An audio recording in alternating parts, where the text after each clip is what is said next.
Ngate 250 ngate 250.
Kanyezi kanyanyamba we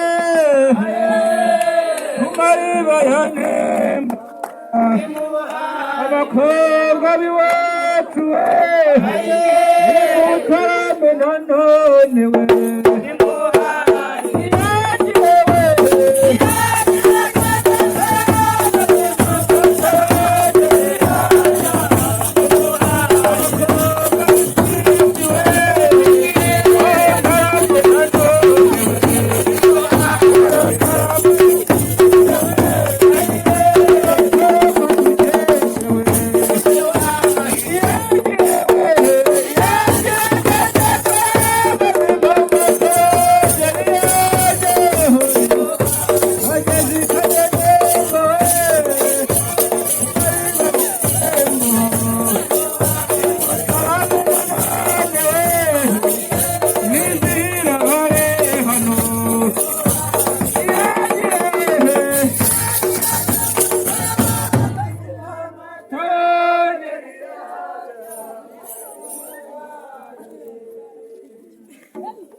batinyuka bakareba ba bantu bari hasi bitaye ku muco bakabafasha bakazamuka. Rero baramutse baje hasi babona ko hari abantu baheranwe n'impano, ko iyo mpano batugezemo bakareba basanga kijya ndeba nk'amatorero ari mu rwego rw'igihugu nk'ibikoresho bafite babiduhaye bakaza hasi, si neza ko rwose twatarama bugacya rwose, ariko njye mbona baraduheza tukaguma hasi nyamara twakazamuka tukajya hejuru, sinzi rero impamvu ibitera. urumva nyine ni uko nyine tuba tutabimenyekanishije, ariko niyo mpamvu nkanjye mfite channel yitwa Gatema 50 navuga ko rwose aha iwacu hari impano zihari, reka njye mbegera mu bushobozi bukeya mfite ndenda bashyireho noneho bababone baza igihe runaka bazavuga ati abantu nabonye hariya ntabwo badutaramira. nuko nguko n'urugendo nihaye ibindi bintu icyo ngicyo numva nafasha abanyarwanda. Wenda ubwo hari igihe abantu baba bari muri Kigali batari ko hari amatora ari mu majyepfo, wenda ushobora kubabwira nimero ukabwira n'amazina aho babasanga, ntawamenya abanyarwanda bakunda umuco rwose. Icyo maze kubona ababwira amazina ukabwira nimero, ubundi ntawamenya wakubwira ati turashaka gutaramirwa n'itorero wenda rya Kamonyi, turashaka gutumirwa n'abanyitorero y'Imuhanga, ubu bitewe naho ugiye kubabwira amazu. Murakoze kuvuga ngo twebwe tubarizwa twitwa itorero Indatwa za Paruwasi ya Kivumu. Itorero Indatwa za Paruwasi ya Kivumu rero ni umuyobozi waryo, wadukenera yahamagara kuri 078